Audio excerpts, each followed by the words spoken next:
Hello दोस्तों, कैसे हैं आप सभी। आप सभी का स्वागत करता हूं हौसला पे।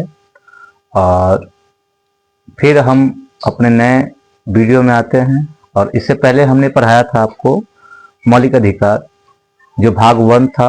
और आज हम उसी का भाग 2 की बात करें तो आप याद कीजिए कि हम पढ़ रहे हैं मौलिक अधिकार।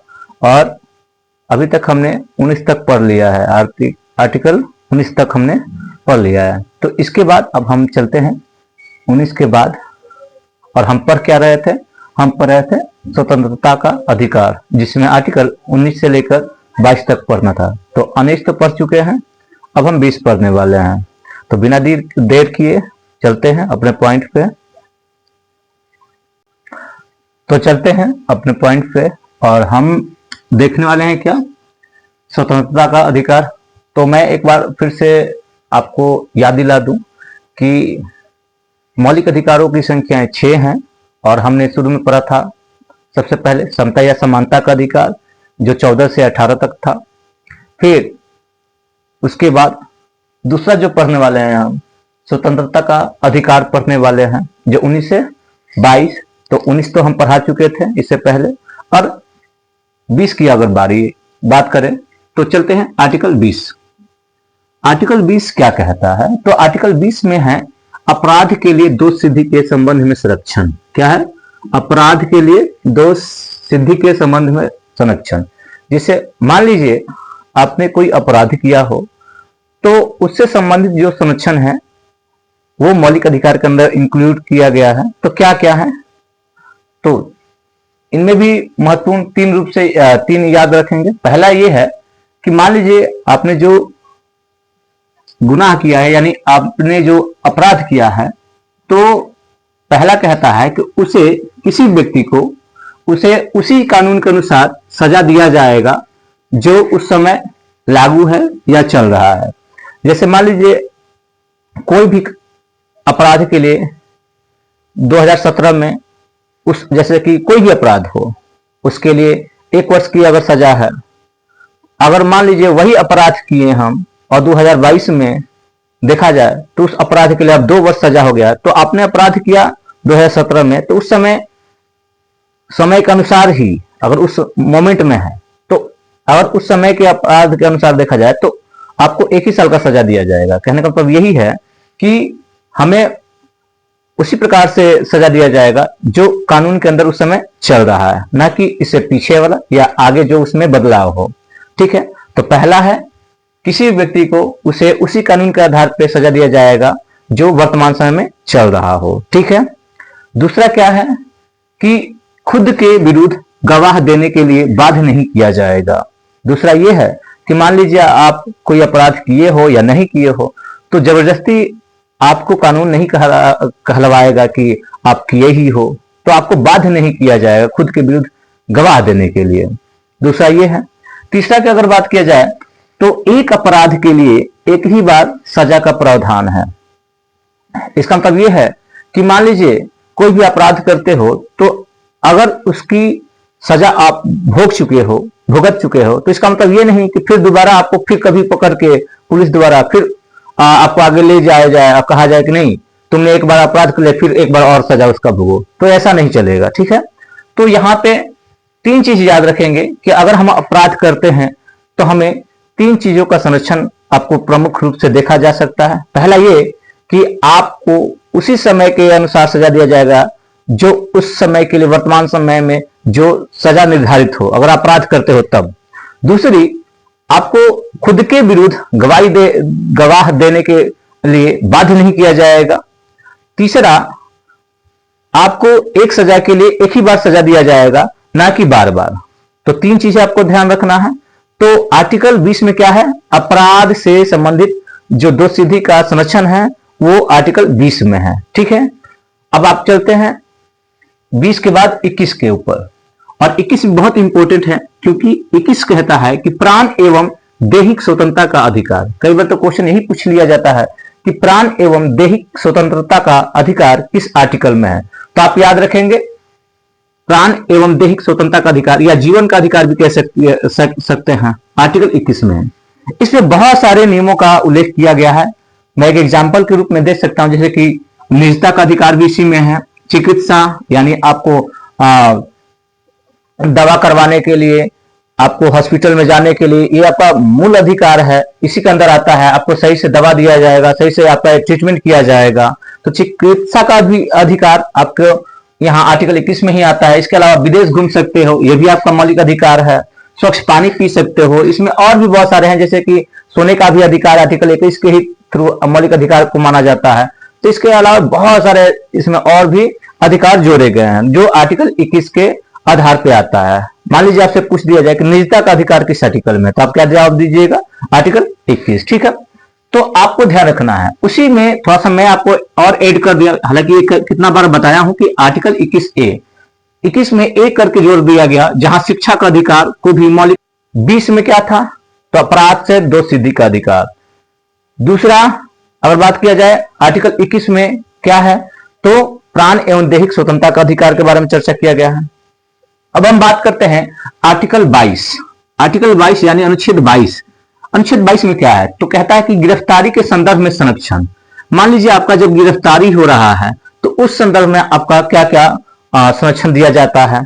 अब कई बार क्या होता है कि हम कंफ्यूजन में पड़ जाते हैं कि गिरफ्तारी के संरक्षण का जो आर्टिकल है वो 20 है या 22 है, क्योंकि 20 और 22 में दोनों थोड़ा सा मिलता जुलता बहुत सारे विचार हैं। जैसे कि अब कंफ्यूजन नहीं आना चाहिए, पहले आप अपराध कीजिएगा तभी तो आपका गिरफ्तारी होगा। तो अपराध से दोष सिद्धि पहले 20 और फिर अपराध गिरफ्तारी के संरक्षण के आधार देखा जाए तो आर्टिकल 22। तो इसमें जरा भी आपको डाउट नहीं रखना है, ठीक है। अगर आप गिरफ्तार होते हो तो आपके लिए क्या क्या संरक्षण है? पहला संरक्षण तो यही है कि अगर कोई व्यक्ति या कोई पुलिस आपको गिरफ्तार करता है तो सबसे पहले तो आप कारण पूछ सकते हो कि किस जुर्म में। आप फिल्म में भी देखते होंगे, अगर कोई पुलिस गिरफ्तार करता है तो कहता है ना कि किस जुर्म में हमें आप गिरफ्तार कर रहे हो। तो सबसे पहले तो आपको प्रश्न पूछने का अधिकार है कि किस जुर्म में, किस जुर्म के लिए हमें गिरफ्तार किया जा रहा है। दूसरा, अगर कोई व्यक्ति कोई पुलिस वाला या कोई भी कानून वाला जो है आपको गिरफ्तार करता है अधिकारी, तो उसे 24 घंटे के अंदर मजिस्ट्रेट के समक्ष क्या होगा? उपस्थित होने का अधिकार है आपको, वो करवाएगा। 24 घंटे के अंदर उसको मजिस्ट्रेट के सामने पेश करवाना होगा, ठीक है। और एक चीज इसमें जोड़ लीजिएगा कि इसमें आवागमन का जो समय है उसको नहीं जोड़ा जाता है, ठीक है। तो ये भी ध्यान रखना है, आवागमन के समय को छोड़कर मैं यहां भी लिख दिया हूं ताकि आपको उतारने में दिक्कत ना हो। तो पहला था कारण पूछ सकते हो कि किस जुर्म में। दूसरा है अगर कोई व्यक्ति आपको गिरफ्तार किया है तो वो 24 घंटे के अंदर मजिस्ट्रेट के सामने समक्ष उपस्थित कराया जाएगा। इसी को आर्टिकल 32 में कहा गया बंदी प्रतिकरण, ठीक है ना। अब तीसरा की अगर बात किया जाए तो आप अपने मनपसंद के कानूनी सलाहकार ले सकते हो, ये आपको अधिकार है। यानी कहने का मतलब है कि वकील करने का अधिकार जो हम करते हैं, है ना। तो गिरफ्तारी के संदर्भ में 3 सेक्शन आपको ध्यान रखना है महत्वपूर्ण रूप से। पहले तो कारण पूछने का अधिकार, दूसरा मजिस्ट्रेट के सामने अगर कोई व्यक्ति भी आपको गिरफ्तार करता है तो 24 घंटे के अंदर उसको पेश करना होगा। और तीसरा आपको यह भी याद रखना है कि अपने मनपसंद आप कानूनी सलाहकार ले सकते हैं, जैसे वकील कर सकते हो। तो 3 है, इसमें ध्यान रखेंगे। आर्टिकल किसमें? 22 में। तो आर्टिकल 22 में क्या था? गिरफ्तारी के संदर्भ में संरक्षण था, ठीक है। अब आते हैं आर्टिकल 22 के बाद, ये सब हमने पढ़ा स्वतंत्रता का अधिकार के अंदर ही 3, 20, 21, 19, 20, 21, 22। ये आप ध्यान रखिएगा 19 से 22 तक, 19, 20, 21, 22 4 यहां आर्टिकल जब हम पढ़े हैं, ये किसमें पढ़े? स्वतंत्रता के अधिकार के अंदर। अब आप याद कीजिए कि 19 से 22 तक तो स्वतंत्रता का अधिकार हो गया, और फिर मैंने बताया था कि तीसरा था मौलिक अधिकार शोषण के विरुद्ध अधिकार, जो 23 से 24 तक के अंदर था। अब इसको देखते हैं इसमें क्या लिखा हुआ है। तो आर्टिकल 23 के ऊपर आते हैं और आर्टिकल 23 में पढ़ते हैं मानव व्यापार, बलात् श्रम और बंधुआ मजदूरी के विरुद्ध अधिकार है इसमें। यानी मानव व्यापार, देह व्यापार, यानी किसी का हेरा फेरी मानव को लेकर, या बंधुआ मजदूरी करवाना किसी से, ये सारे विरुद्ध है अधिकार आपको क्या? आर्टिकल 23 में, है ना। तो आप बलात् श्रम भी नहीं करवा सकते हो, ठीक है ना। मानव का व्यापार भी नहीं करवा सकते हो, और बंधुआ, किसी भी व्यक्ति को बंधुआ नहीं बना सकते हैं आप। इसके विरुद्ध अगर किसी को बनाया जाता है तो आर्टिकल 23 के तहत उसका मौलिक अधिकार का हनन होता है। तो याद रखेंगे आर्टिकल 23 में क्या है, मानव व्यापार, बंधुआ मजदूरी या बलात् श्रम से संबंधित उसके विरुद्ध अधिकार है। अब वहीं पे आर्टिकल 24 में क्या है, तो आर्टिकल 24 में ध्यान रखेंगे, आर्टिकल 24 में देखिए यहां पे 14 वर्ष से कम उम्र के जो भी बच्चे होंगे उनको कल कारखाने में काम करने के जरूरत नहीं है, यानी पाबंदी लगाता है। तो याद रखेंगे 14 वर्ष से कम उम्र के बच्चों को कल कारखाने में काम करने के विरुद्ध अधिकार है, यानी अगर कोई व्यक्ति कोई बच्चा 14 वर्ष से कम है तो वो कल कारखानों में काम नहीं कर सकता है। तो याद रखना है आपको, ये यहां भी कंफ्यूजन हो जाता है कि कल कारखाने से संबंधित जो है 14 वर्ष से कम उनके बच्चे को किस में है, किस आर्टिकल में है, तो आर्टिकल 24 में। और वहीं पे बंधुआ मजदूरी, बलात् श्रम या देह व्यापार या ये सब कहां है, तो आर्टिकल 23 के अंदर है। ठीक है, तो ये क्या था, शोषण के विरुद्ध अधिकार। तो हमने शोषण का मतलब होता है या तो उसके शारीरिक हम शोषण कर सकते हैं, चाहे मानसिक शोषण कर सकते हैं, तो दोनों आधार पर आप ध्यान रखिएगा। और यहाँ पे है शोषण के विरुद्ध अधिकार जो 23 और 24 में है। ठीक है ना, 24 में क्या है कि 14 वर्ष से कम उम्र के बच्चों को आप कल कारखाने में काम नहीं करवा सकते हो। ठीक है, तो आर्टिकल 23 और 24 किसमें था, शोषण के विरुद्ध अधिकार। अब आते हैं अगला हमारा जो मौलिक अधिकार है, यहां पे धार्मिक स्वतंत्रता का अधिकार। हालांकि यहां पे धार्मिक स्वतंत्रता का अधिकार है। धार्मिक स्वतंत्रता का अधिकार किसमें है, आर्टिकल 25 से लेकर 28 तक है। आर्टिकल 25 से लेकर 28 तक है धार्मिक स्वतंत्रता का अधिकार। ठीक है, अब यहां पे पढ़ना है आपको धार्मिक स्वतंत्रता के अधिकार के अंदर क्या है, समझिए बात यहां पे क्या है। पहला है आर्टिकल 25 कहता है अंतःकरण की स्वतंत्रता, यानी इसमें किसी व्यक्ति को धर्म को मानने, उसका प्रचार प्रसार करने, आचरण, ये सारे इसी के अंदर आता है। ठीक है, तो आर्टिकल 25 में क्या है, अंतःकरण, यानी अंतःकरण की स्वतंत्रता, धर्म को मानने, प्रचार प्रसार करने का अधिकार कहां है, आर्टिकल 25 में है। वही आर्टिकल 26 में क्या है, तो धार्मिक प्रबंधन।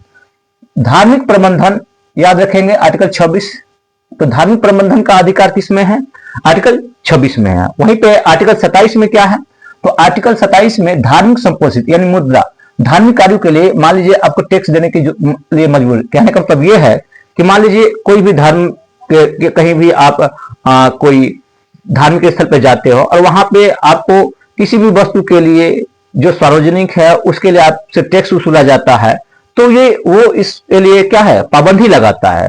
आप अपने मन मर्जी से जो भी आप दक्षिणा या वगैरह चीज जो दे देते हो वो अलग की बात है, लेकिन आपसे जबरदस्ती कोई टैक्स के रूप में उस स्थल पे घूमने के लिए लेता है, तो ये क्या है, मनाही है, यानी इसके ऊपर पाबंदी लगा दिया जाता है।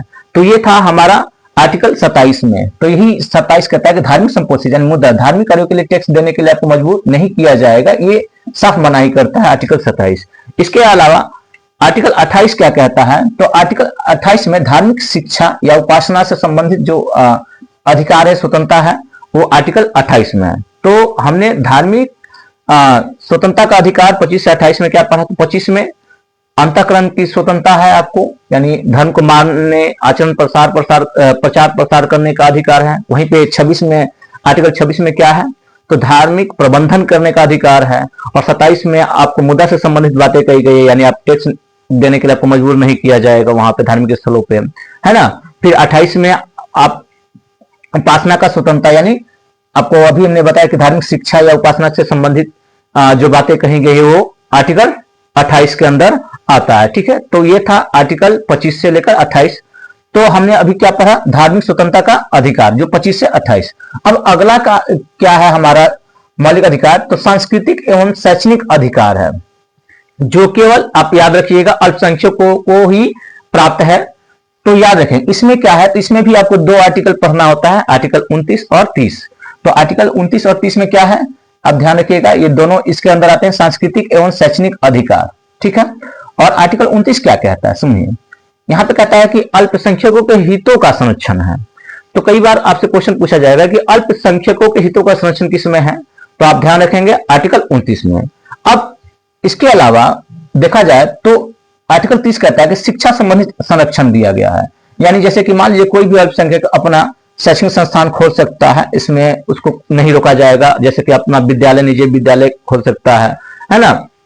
तो ये सब अल्पसंख्यकों को छूट दिया गया है। तो यहाँ पे ध्यान रखेंगे आर्टिकल 29 और 30 के अंदर ये सारे आते हैं। तो आर्टिकल 29-30 में हमने क्या पढ़ा था, ये सारे हमने पढ़ा।